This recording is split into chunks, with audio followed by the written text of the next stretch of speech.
Hello everyone, welcome to my channel. मैं हूं प्रज्ञा और आज के लेक्चर में हम जो है क्लास 9 ज्योग्राफी का चैप्टर 3 इंडियाज क्लाइमेट का सेकेंड पार्ट देखने वाले। तो इससे पहले के जो पार्ट है उसमें हमने काफ़ी सारी चीज़ें देख ली थी। हमने देखा था कि वेदर और क्लाइमेट इनमें डिफरेंस क्या होता है, वेदर क्या होता है और क्लाइमेटिक कंडीशंस क्या होती है। तो वेदर क्या होता है, एक पर्टिकुलर शॉर्ट स्पैन के लिए फ्यू मिनट्स, डेज, मंथ का एक एवरेज मतलब हम बताते हैं कि हाँ इस समय क्या था, गर्म मौसम था, ठंडा मौसम था, रेनफॉल था, क्या क्या क्या कंडीशन थी उस समय, उसे वेदर कहा जाता है। और वैसे ही जब हम एक लॉन्ग ड्यूरेशन के लिए जब हम वेदर कंडीशन का एवरेज निकालते हैं तो उसे ही हम सिंपल लैंग्वेज में बोल सकते हैं, उसे ही हम क्लाइमेट बोलते हैं। तो हमने एटीट्यूड, जो क्लाइमेटिक फैक्टर्स जो है उनके बारे में देखा, उन चीज़ों के बारे में हमने देखा। फिर हम जो है आज के जो वीडियो लेक्चर है उसमें हम स्टार्ट करेंगे सीजन्स के बारे में हम देखने वाले हैं। तो सीजन्स से हम स्टार्ट करने वाले हैं। तो the weather department of India has divided the year into 4 season. तो जो हमारा जो कंट्री का जो वेदर डिपार्टमेंट है, मतलब जो डिपार्टमेंट जो वेदर कंडीशंस पे रिसर्च करता है, मेट्रोलॉजिकल डिपार्टमेंट कहा जाता है। तो ये जो वेदर डिपार्टमेंट है इसने जो है 4 सीजन्स में हमारे जो कंट्री है उसको बांटा है। तो पहला होता है समर सीजन, मतलब गर्मी का सीजन, ग्रीष्म। उसके बाद होता है रेन्स, मानसून, ठीक है, रेनी सीजन, बारिश का मौसम। उसके बाद होता है ऑटम, ठीक है, ऑटम सीजन होता है, पतझड़ का जो मौसम कहा जाता है वो।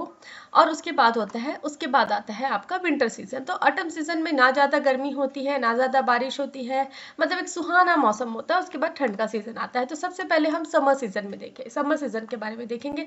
जैसे कि आप इतने बड़े तो हो गए हो, आपको पता ही है कि समर सीजन जो है मार्च और मई, ठीक है, मार्च और मई के बीच में होता है। तो the summer season falls between March and May. तो मार्च और मई के जो महीना है उस समय क्या होता है, बहुत ज़्यादा गर्मी पड़ती है। हमारी कंट्री में क्या होता है, बहुत ज़्यादा गर्मी पड़ती है। The sun rises directly on the equator on March 21। तो ये हम पहले के चैप्टर्स में भी पढ़ चुके हैं कि जो इक्वेटर मार्च 21 का जो समय है उस समय जो है इक्वेटर पे जो है सन डायरेक्टली पड़ता है। The temperature rises in the northern hemisphere from March until May. और इसी कारण जो टेम्परेचर जो है नॉर्दर्न हेमिस्फीयर में मार्च से लेके मई तक क्या होता है, बहुत ज़्यादा तीव्र होता है। और जून 21 का जो टाइम है, सन जो है वो डायरेक्टली होता है ट्रॉपिक ऑफ कैंसर के ऊपर, ठीक है, ट्रॉपिक ऑफ कैंसर के ऊपर होता है। Temperature is at peak in north India. और इस समय जो है टेम्परेचर जो है नॉर्थ इंडिया का जो रीजन है वहाँ पे क्या होता है, बहुत ही ज़्यादा होता है। और इस हाई टेम्परेचर के कारण, because of the high temperature, a low pressure belt is created from the Thar desert in the west to Gangetic plain in the east. तो ये जो हाई टेम्परेचर है, जैसे कि हमको पता है जहाँ पे टेम्परेचर हाई होगा वहाँ पे क्या होगा, लो प्रेशर बेल्ट क्रिएट होता है। तो टेम्परेचर हाई होने के कारण जो थार डेजर्ट वाला एरिया है वहाँ पे क्या होता है, लो प्रेशर बेल्ट क्रिएट होता है। और इससे क्या होता है, वेस्टर्न साइड में, और गैंगेटिक प्लेन्स जो है ईस्ट में, ठीक है। तो कहाँ से कहाँ लो प्रेशर बेल्ट क्रिएट हो रहा है, कहाँ से, थार वेस्ट से ईस्टर्न साइड पे। फ्रॉम मार्च टू मई, अब मार्च से मई तक hot and dry westerly wind blow across northern India during the day. और इन विंड्स को क्या कहा जाता है, लू कहा जाता है। तो मार्च से मई तक का महीना है, वहाँ पे गर्म और सूखी हवाएं जो है, और इन हवाओं को क्या कहा जाता है, वेस्टर्ली विंड्स। तो ये जो हवाएं हैं वो बहती है नॉर्दर्न इंडिया के रीजन में, और इन हवाओं को क्या कहा जाता है, लू कहा जाता है। तो ये क्या होती है, नाइट में ठंडी हो जाती है और ये अलग अलग डायरेक्शंस में होती है, और इन विंड्स को हम लू कहते हैं। तो दिस विंड्स ब्लो अक्रॉस से कहाँ कहाँ बहती है, ये जो विंड है वो पंजाब, हरियाणा, उत्तर प्रदेश, बिहार और अदर जो रीजन्स है नॉर्दर्न प्लेन के वहाँ पर। During this month the area experience fierce dust storm accompanied by showers that help to lower the temperature। और ये जो महीना है जिस समय ये जो लू और ये जो हवाएं बहती है, तो ये एक तूफान, धूल के तूफान के जैसे बहती है, ठीक है। तो ये जो रीजन्स है यहाँ पे धूल के तूफान होते हैं, और इससे क्या होता है, कई बार क्या है, बारिश भी पड़ती है। और इसे क्या कहा जाता है, इससे जो टेम्परेचर जो है उस रीजन का वो क्या होता है, थोड़ा सा क्या होने लग जाता है, कम होने लग जाता है, क्योंकि थोड़ी सी बारिश हो जाती है। और ये जो धूल के तूफान है, ये जो डस्ट स्टॉर्म्स है, इनका अलग अलग जगह पे अलग अलग नेम है। तो इन्हें क्या कहा जाता है, कालबोक्शी इन वेस्टर्न बंगाल में इसको कालबोक्शी कहा जाता है। और इसे अम्रवृष्टि कहा जाता है साउथ इंडिया में, अम्रवृष्टि कहा जाता है साउथ इंडिया में। सो समटाइम्स, और कुछ समय कभी कभी क्या होता है, ये जो हॉट विंड्स है ये एनकाउंटर करती है कूल्ड मतलब एनकाउंटर मतलब मिलती है, हॉट विंड्स जो है जो समुद्र की जो ठंडी हवाएं हैं उनके साथ मिलती है, और इससे क्या होता है कई बार साइक्लोन्स जो तूफान जो है वो क्रिएट हो जाता है इन स्ट्रॉन्ग विंड्स के कारण, और बारिश भी होती है। तो इसके रेफरेंस के लिए हम मैप 4 में देखेंगे, आगे मैं बताऊंगी आपको। तो यहाँ पे सेकंड जो हमको मानसून रेंज के बारे में देखना है। तो रेनी सीजन जून से सितंबर के महीने में होता है इंडिया में, और about 85 to 90% of rainfall across the India is experienced during this month। तो 85 से 90% जो बारिश है वो इसी महीने में होती है इंडिया में।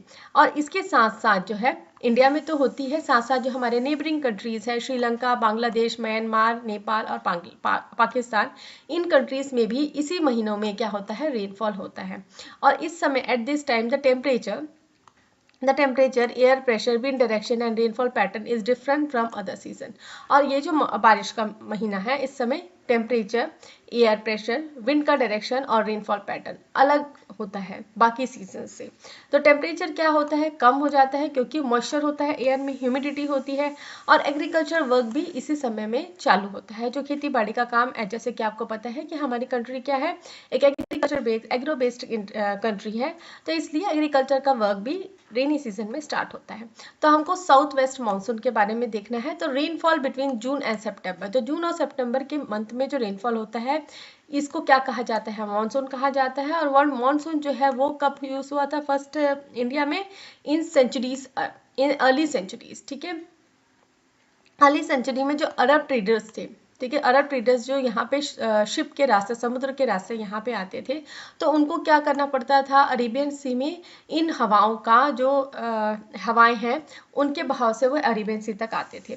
तो ये जो विंड्स है इसे क्या कहा जाता था, मौसम कहा जाता था।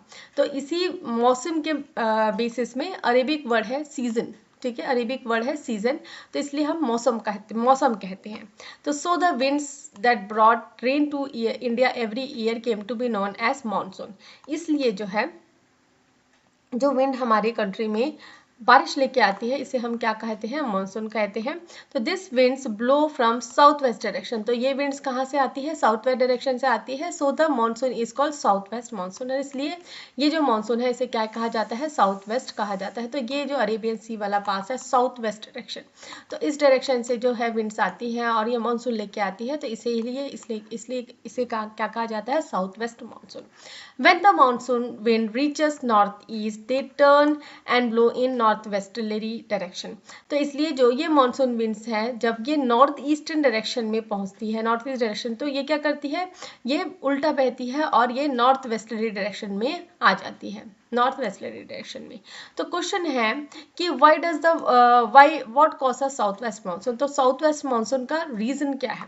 तो there are several casualty factors that we shall now discuss. तो कुछ फैक्टर्स हैं जिसके कारण जो है साउथ वेस्ट मानसून आता है। तो सबसे पहले क्या होता है, due to excessive summer heat in May June, a low pressure area is created in the atmosphere stretching across Peshawar, Afghanistan and Rajasthan. तो जब गर्मी का सीजन होता है तो इस समय क्या होता है, बहुत ज़्यादा गर्मी पड़ती है। मई जून के जो टाइम है, मई जून का जो टाइम है, इसमें बहुत ज़्यादा गर्मी पड़ती है। और जहाँ पे हीट ज़्यादा होगा तो वहाँ पे क्या होगा, टेम्परेचर ज़्यादा होगा। तो जहाँ पे टेम्परेचर ज़्यादा है तो वहाँ पे लो प्रेशर एरिया क्रिएट होता है। ये आपको हमेशा याद रख के चलना है। जहाँ पे टेम्परेचर ज़्यादा है वहाँ पे क्या होगा, लो प्रेशर एरिया क्रिएट होगा। तो जहाँ पे लो प्रेशर क्रिएट हुआ तो वहाँ पे क्या है, हाई प्रेशर एरिया से जो है विंड्स ब्लो करना चालू कर देती है। तो इससे क्या होता है, देखिए जब गर्मी का सीजन है उस समय लो प्रेशर एरिया क्रिएट हुआ कहाँ पे, पाकिस्तान, अफगानिस्तान, राजस्थान वाले एरिया में। और इसी समय में हाई प्रेशर एरिया, ठीक है, high pressure area forms in southern hemisphere. तो इस समय सदर्न हेमिस्फीयर में हाई प्रेशर एरिया फॉर्म होता है, stretching from the island of Madagascar up to the coast of western Australia. तो ये जो एरिया है यहाँ पे क्या होता है, हाई प्रेशर एरिया होता है। तो ये आपका देखिए ये हाई प्रेशर एरिया होता है। तो यहाँ से जो है विंड्स, ठीक है, ये देखिए यहाँ पे, सॉरी ये, ठीक है, ये हाई प्रेशर वाला एरिया है, ये ऑस्ट्रेलिया से लेकर ये मेडागास्कर वाला एरिया है। तो यहाँ पे हाई प्रेशर एरिया है, यहाँ पे लो प्रेशर एरिया है। तो विंड्स क्या है, मैंने अभी आपको बताया विंड्स हमेशा जो है हाई प्रेशर से क्या है, लो प्रेशर वाले एरिया में जाती है। तो ये क्या है, मानसून, ये नॉर्मल डेज में जो है मानसून इस तरीके से होता है। तो एक फेरेल्स लॉ होता है जिसके अकॉर्डिंगली हमको देखना है। तो फेरेल्स लॉ क्या बताता है, if we face the direction in which the wind blows और with our back in the direction from which blows, then the wind will turn towards right in the northern hemisphere and towards the left in the southern hemisphere. This rule applies to all object in the motion. तो इसमें क्या कहा जा रहा है, जैसे कि आप साइकिल चलाते हुए आगे जा रहे हैं, ठीक है, आपने दुपट्टा लगाया हुआ है, ठीक है, आप एक लड़की है, आपने दुपट्टा लगाया हुआ है, तो क्या होगा जब आप आगे जा रहे हैं, ठीक है, आप आगे जा रहे हैं, विंड के डायरेक्शन में जा रहे हैं आगे, तो आपका दुपट्टा क्या होगा, पीछे डायरेक्शन में जाएगा। तो यही क्या होता है, फेरेल्स लॉ होता है। जब आप आगे जाते हैं तो आपके अपोजिट की हवा जो है आपको पीछे खींचने की कोशिश करती है, ठीक है। तो क्या बोल रहा है, यही चीज़ यहाँ पे बता रहा है कि जब आप विंड में राइट डायरेक्शन में जा रहे हैं, मतलब आप नॉर्दर्न डायरेक्शन में जा रहे हैं, तो आपको हवा जो है सदर्न डायरेक्शन में खींचने की कोशिश करेगी। तो यही बताया जा रहा है फेरेल्स लॉ में। तो ये नॉर्मल कंडीशन हो गया। तो Arabian sea is also comparatively high pressure area at this time. तो इस समय में अरेबियन सी जो है वो भी, वहाँ पे क्या होता है, हाई प्रेशर एरिया क्रिएट हुआ रहता है।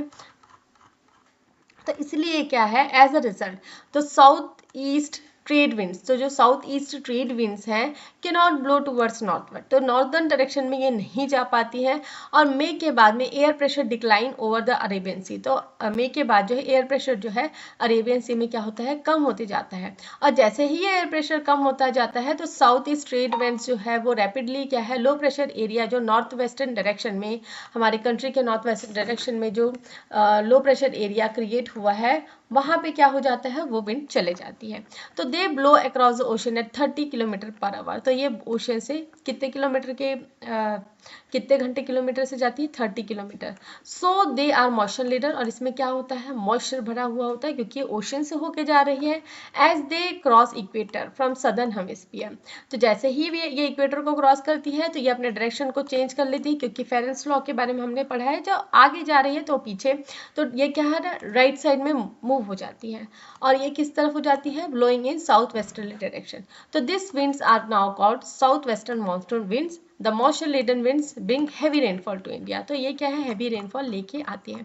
तो यहाँ पे हम देख रहे हैं, यहाँ पे क्या है, लो प्रेशर एरिया क्रिएट होता है, तो विंड्स यहाँ से मॉइस्चर लेडन विंड्स जो है वो इस डायरेक्शन से, नॉर्थ वेस्टर्न डायरेक्शन से जो है हमारी कंट्री में आती है, और इस यहाँ पे हमारे कंट्री में बहुत ज़्यादा मानसून लेके आती है। तो सेकेंड पॉइंट है, when the earth surface heat up, तो अर्थ का जो सरफेस जो है जब हीट होता है तो एयर जो इक्वेटर के पास में है वो भी ज़्यादा हीट अप हो जाता है। तो इसके कारण क्या होता है, हमने अभी पढ़ा, जहाँ पे हीट आता है वहाँ पे क्या होगा, लो प्रेशर एरिया क्रिएट होगा। तो इसके कारण क्या होता है, लो प्रेशर जोन क्रिएट होता है एटमॉस्फेयर में, इक्वेटर के पास में। और देखिए यहाँ पे the wind blowing from the north and southern hemisphere converge at this low pressure tropical zone. तो जो विंड्स हैं जो नॉर्दर्न और सदर्न हेमिस्फीयर में ब्लो कर रही है, वो इस एरिया में आके एक low pressure tropical zone create करता है। So this zone is called inter tropical conversion zone. तो ये जोन को क्या कहा जाता है, इंटर ट्रॉपिकल कन्वर्जन जोन कहा जाता है। तो sun rays fall directly on different places between the tropic of Cancer and tropic of Capricorn throughout the year. तो हमको पता है जो सन की रेस है वो डायरेक्टली फॉल करती है जो भी जगह है ट्रॉपिक ऑफ कैंसर और ट्रॉपिक ऑफ कैप्रिकॉर्न में पूरे साल भर। तो लो प्रेशर जोन जो है वो इक्वेटर के पास क्रिएट होता है, और ये अपनी पोजीशन चेंज करते जाता है। और जून के सीजन में, और जून के महीने में क्या होता है, तो सन रेज है वो ट्रॉपिक ऑफ कैंसर में डायरेक्टली फॉल करती है। इससे क्या है, लो प्रेशर जोन क्रिएट होता है, so to north from the equator. और दिसंबर में क्या है, सन रेज जो है डायरेक्टली फॉल करती है ट्रॉपिक ऑफ कैप्रिकॉर्न में, सो लो प्रेशर जोन क्रिएट होता है सदर्न हेमिस्फीयर में। This shift attract the trade winds from southern hemisphere.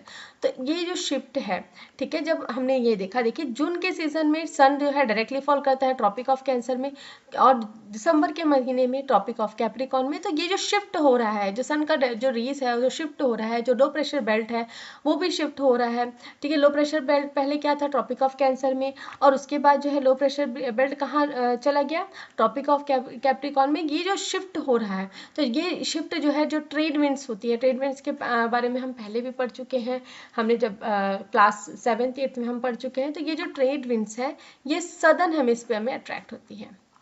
तो एट द सेम टाइम, और उसी समय में, in higher layers of atmosphere at the height of 10 to 16 kilometre above the sea level, wind begin to blow at very high speed in a direction from east to west. और इसी समय में जब हम एटमॉस्फेयर में ऊपर जाते हैं, तो जब हम 10 to 16 kilometres above sea level पे जाते हैं, तो क्या होता है, एक हाई स्पीड ईस्ट से वेस्ट, हाई स्पीड विंड जो है वो ईस्ट से वेस्ट की तरफ ब्लो होती है। तो दिस हाई स्पीड विंड, और ये जो high speed high attitude winds जो है, ये सरफेस मानसून जो है उसको अपोजिट डायरेक्शन में फ्रॉम वेस्ट टू ईस्ट की तरफ लेके जाती है। तो monsoon does not arrive all over India at same time. तो हमको ये पहले ही पता है कि जो मानसून है वो पूरी इंडिया में एक ही टाइम में नहीं आती। It is onset in different places. तो अलग अलग रीजन्स में अलग अलग टाइम पे आती है। तो सबसे पहले जो है केरला में आती है जून 1 के समय में, फिर मुंबई में आती है 7 जून में, और छत्तीसगढ़ में अराउंड 15 जून के अराउंड जो है ये आती है। When it reaches southern peninsula of India, तो सदर्न जो साइड है इंडिया के वहाँ पहुँचती है, तो साउथ वेस्ट में जो मानसून है वो डिवाइड होती है 2 ब्रांचेस में। तो एक ब्रांच जो है वो अरेबियन सी की तरफ से आता है, और अदर ब्रांच जो है वो बे ऑफ बंगाल की तरफ आता है। तो हम अब अरेबियन सी मानसून के बारे में देखेंगे। तो अभी हमने क्या देखा था, जो मानसून जो हमारी कंट्री में मानसून किस तरफ से आ रही है, बे ऑफ बंगाल से आ रही है। अभी हम अरेबियन सी मानसून के बारे में देखेंगे। So in the branch that moves towards Arabian Sea, the monsoon wind blow from southwest to northeast। अब ये देखिए यहाँ पे जो अरेबियन सी वाला एरिया है, यहाँ पे जो मानसून विंड है वो किस तरफ से जा रही है, साउथ वेस्ट से नॉर्थ ईस्ट की तरफ जा रही है। तो Kerala, Karnataka, Maharashtra, Tamil Nadu, Chhattisgarh get rainfall from this branch. तो इस ब्रांच से ये एरिया जो है उनको मानसून मिलता है। तो monsoon first hit the western Ghat. तो मानसून सबसे पहले कहाँ जाती है, वेस्टर्न घाट में जाती है। तो यहाँ पे आपने देखा है, ठीक है, ये अरेबियन सी से हवा जाती है, सबसे पहले कहाँ जाती है, वेस्टर्न घाट की तरफ जाती है।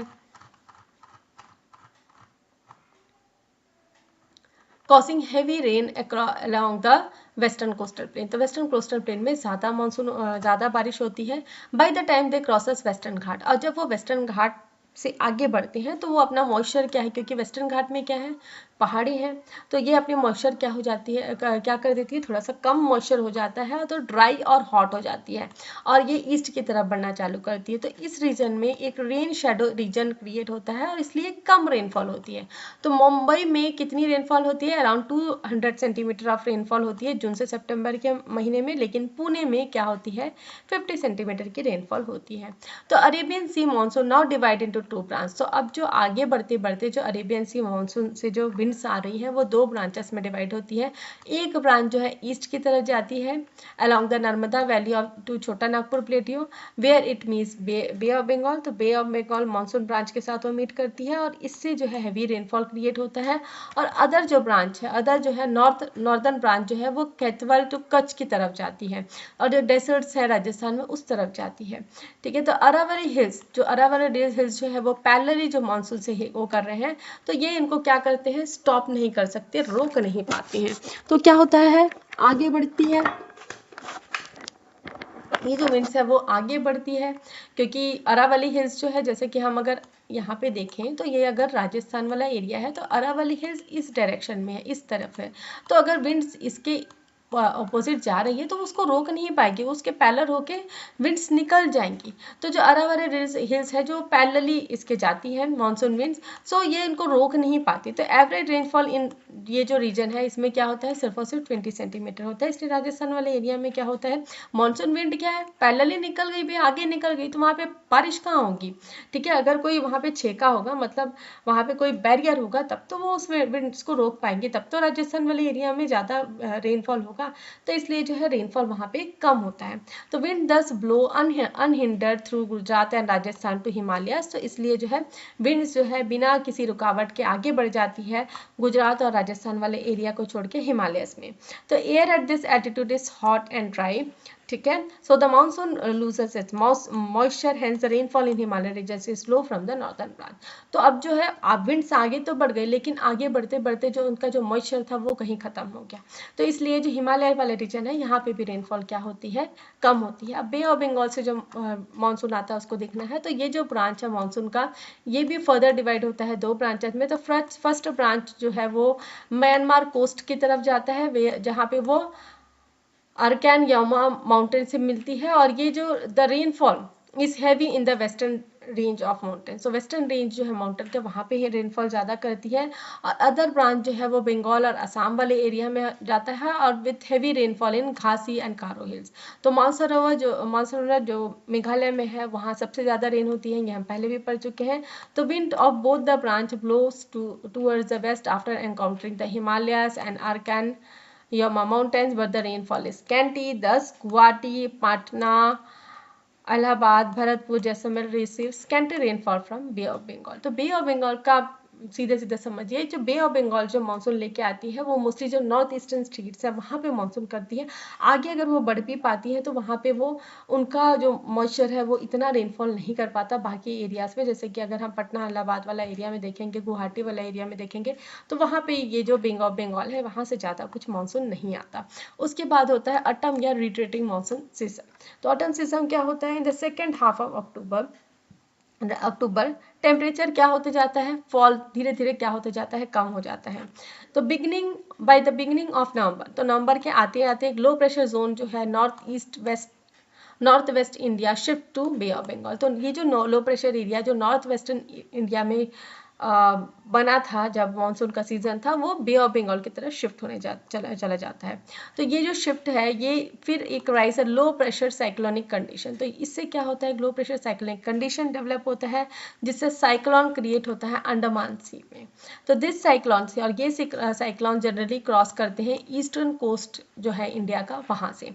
तो they sometimes are very destructive. तो ये कभी कभी क्या है, बहुत खतरनाक हो जाते हैं और हेवी रेनफॉल भी लेके आते हैं।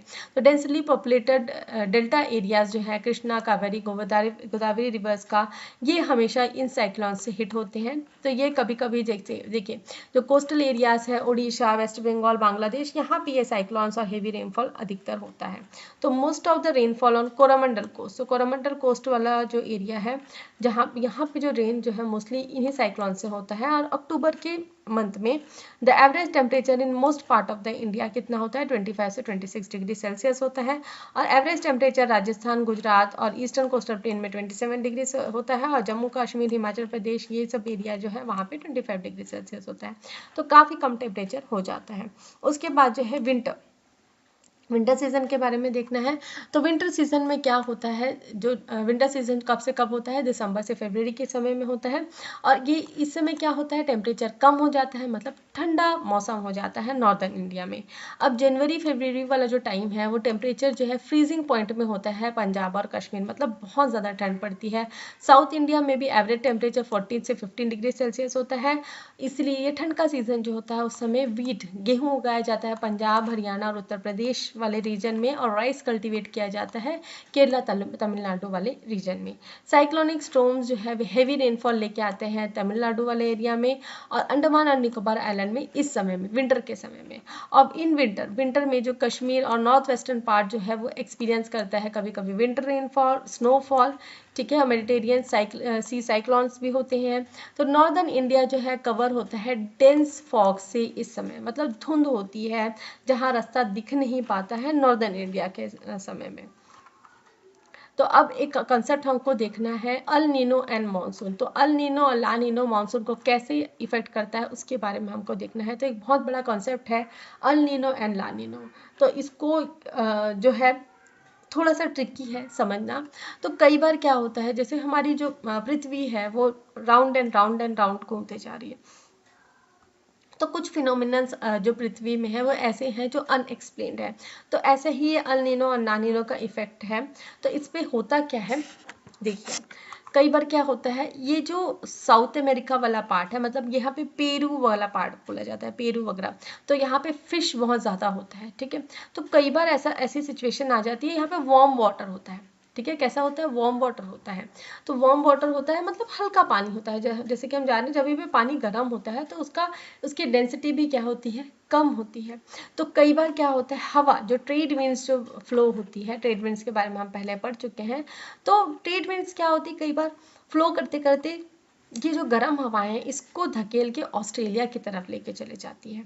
क्या करती हैं? गर्म हवाएं इसको धकेल के, जो हवाएं हैं जो गर्म पानी आप बोले गर्म पानी को ढकेल के ऑस्ट्रेलिया की तरफ ले जाती है। अब यहाँ पे गर्म पानी आ गया तो इससे क्या होता है, यहाँ पे एक मतलब एक फॉग की तरह होगा, यहाँ पे फिर बारिश होने चालू होगी, बारिश होगा तो फिर क्या होगा, टेम्परेचर डाउन होने लगेगा, टेम्परेचर डाउन हुआ तो क्या हो गया, लो प्रेशर एरिया क्रिएट हुआ।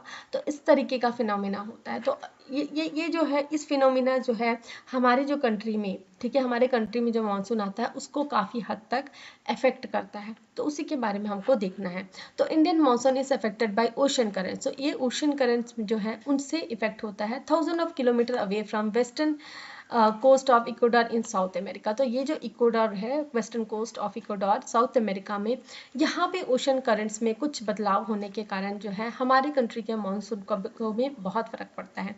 तो ये जो हीटिंग और कूलिंग इफेक्ट है पैसिफिक ओशन में, as a result this currents cause atmospheric changes that affect the monsoon. और जैसे कि मैंने बताया कि यहाँ पे गर्म थी, फिर ये इधर क्रॉस होके यहाँ पे गर्म, तो ये जो गर्म ठंडा का जो चेंजेस है इसके कारण जो है क्या होता है, एटमॉस्फेयर में चेंज होते जाने लग जाता है। इसके कारण जो है हमारी कंट्री का मानसून भी काफ़ी हद तक इफेक्ट होता है। तो दिस एटमॉस्फेरिक चेंजेस, और ये जो एटमॉस्फेरिक चेंजेस है कॉसेस ट्रॉपिकल कन्वर्जेंस जोन, ठीक है, इसके कारण क्या है, ट्रॉपिकल कन्वर्जेंस जोन क्रिएट हो जाता है to shift 10 to 15 degree southwards. तो 10 to 15 डिग्री साउथवर्ड्स ये इस तरीके का जोन क्रिएट हो जाता है। The effect of this shift can be seen in Indian ocean. और ये क्या है, इंडियन ओशन वाला पार्ट है, तो इस इफेक्ट को हम इंडियन ओशन में महसूस कर सकते हैं। तो जो ट्रेड विंड्स हैं सदर्न हेमिस्फीयर में, ये कौन सा पार्ट है, ये सदर्न हेमिस्फीयर वाला पार्ट है। तो ट्रेड विंड्स जो है सदर्न हेमिस्फीयर में, ये कभी कभी क्या हो जाती है, कमज़ोर हो जाती है, मतलब धीरे बहना चालू हो जाती है। और जब ये धीरे बहती है तो ये क्या क्रिएट करती है, लो प्रेशर कन्वर्जन जोन। तो क्या क्रिएट करती है, low pressure conversion zone create करती है इक्वेटर के पास में, और ये नॉर्थ साइड में मूव करना चालू कर देती है। Since winds from south west monsoon the Indian so यही जो विंड्स है ये क्या है, साउथ वेस्ट मानसून फॉर्म करती थी, तो इससे इंडियन मानसून क्या हो जाता है, थोड़ा सा वीक हो जाता है। तो ये जो एबनॉर्मल वार्मिंग और कूलिंग इफेक्ट है पैसिफिक ओशन में, इससे क्या है, जो ओशन करंट्स जो है ओकर, ये ओशन करंट्स में कुछ सालों में ओकर होता है। तो पेरू जो है, ये वाला जो एरिया है, यहाँ पे क्या होता है, होने लग जाता है अल नीनो वाले ईयर में, ये जो पेरू वाला एरिया है यहाँ पे क्या होता है, होने लग जाता है, ज़्यादा बारिश होने लग जाती है। तो Peru gets heavy rainfall in winter as a result and even experience floods. तो फ्लड्स भी आ जाते हैं। तो when the ocean water is warmer than normal, तो ओशन वाटर में जब गर्मी ज़्यादा होती है, मतलब ज़्यादा गर्म होता है नॉर्मल टेम्परेचर से, तो फिश जो है वो क्या हो जाती है, सतह पे कम हो जाती है, क्योंकि गर्म जगह पे क्यों फिश रहेगी, वो अंदर तरफ चले जाती है, तो फिश कैट डिक्रीजेस। और ये जो फिनोमिना है इसको क्या कहा जाता है, अल नीनो, मतलब बेबी जीसस, क्योंकि ये क्रिसमस के अराउंड होता है। और जब अपोजिट होता है तो पैसिफिक ओशन क्या हो जाता है, थोड़ा सा कूल डाउन हो जाता है, और इसे क्या कहा जाता है, लानिना इफेक्ट, मतलब एक गर्ल, ठीक है। तो this phenomena see map 3.3 to understand this phenomena. तो El Nino is a key factor in making long term weather forecast. तो अल नीनो जो है की फैक्टर है जिससे हम लॉन्ग टर्म वेदर कंडीशन को फोरकास्ट कर सकते हैं। इन 1990 और 91 there was a delay in 5 to 12 days in the arrival of monsoon in India due to El Nino effect. अब हमको कुछ क्लाइमेटिक चेंजेस के बारे में जानना है, तो बहुत ही इंपॉर्टेंट है आज की डेट में हम इन चीज़ों को जानें कि क्लाइमेटिक चेंजेस के कारण क्या इम्पैक्ट पड़ रहा है। तो एंटायर वर्ल्ड, तो पूरी विश्व में क्या है, चिंता का विषय है कि ये लॉन्ग टर्म इम्पैक्ट जो आ रहा है, चेंजेस जो कंपोजिशन के अर्थ का जो एटमॉस्फेयर का कंपोजिशन है, तो इसके बारे में हमको थोड़ा सा सोचने और समझने की ज़रूरत है। तो हमने देखा कि लॉन्ग टर्म एटमॉस्फेरिक टेम्परेचर को हम क्या कहते हैं, क्लाइमेट कहते हैं। तो this climate is cycle of atmospheric condition. तो ये जो क्लाइमेट है ये क्या है, साइकिल होता है एटमॉस्फेरिक कंडीशन का बहुत सालों तक। तो दिस साइकिल इज चेंजिंग, तो ये साइकिल क्या होते जा रहा है, धीरे धीरे चेंज होते जा रहा है। तो it is this changes that are causing concern. तो ये जो चेंजेस है इनके चिंता का विषय बन रहा है। The changes occur very slowly but they can lead to many problems. So these problems include predictability of rainfall, shrinking of glaciers, rising of sea level. तो ये problems है, इसको हम प्रिडिक्ट नहीं कर सकते, मतलब हम बता नहीं सकते इन प्रॉब्लम्स के आने के कारण कि बारिश कब होगी। और ग्लेशियर्स क्या होते जा रहे हैं, श्रिंक होते जा रहे हैं, श्रिंक मतलब मेल्ट होते जा रहे हैं। ग्लेशियर्स का पानी टेम्परेचर ज़्यादा होने के कारण क्या होते जा रहा है, मेल्ट होते जा रहे हैं, कम होते जा रहे हैं। और जो सी लेवल है वो क्या होते जा रहा है, बढ़ते जा रहा है। तो हमको सीरियसली थिंक करने की ज़रूरत है कि कैसे जो ये चेंज है वो ना हो, और हम जो रेनी सीजन का अराइवल जो है उसको हम जान सके, ताकि हम अपने क्रॉप साइकिल्स को मेंटेन कर सके, हम एग्रीकल्चर को मेंटेन कर सके। तो हमको न्यूज़ से कुछ इस तरीके के रिलेशनशिप जानना है। तो ये चैप्टर भी हम यहाँ पे ख़त्म करते हैं। तो मैं आशा करती हूँ कि आपको ये वीडियो लेक्चर समझ में आया। वीडियो समझ में आया तो वीडियो को लाइक शेयर करें, कमेंट करके बताएं कि वीडियो कैसा लगा। अगर मेरे चैनल के वीडियोस आपको पसंद आते हैं तो चैनल को सब्सक्राइब कर लीजिए, बेल नोटिफिकेशन को भी ऑन कर लीजिए, ताकि जब भी मैं नई वीडियोस डालूँ तो आपको नोटिफिकेशन मिल सके। Thanks for watching.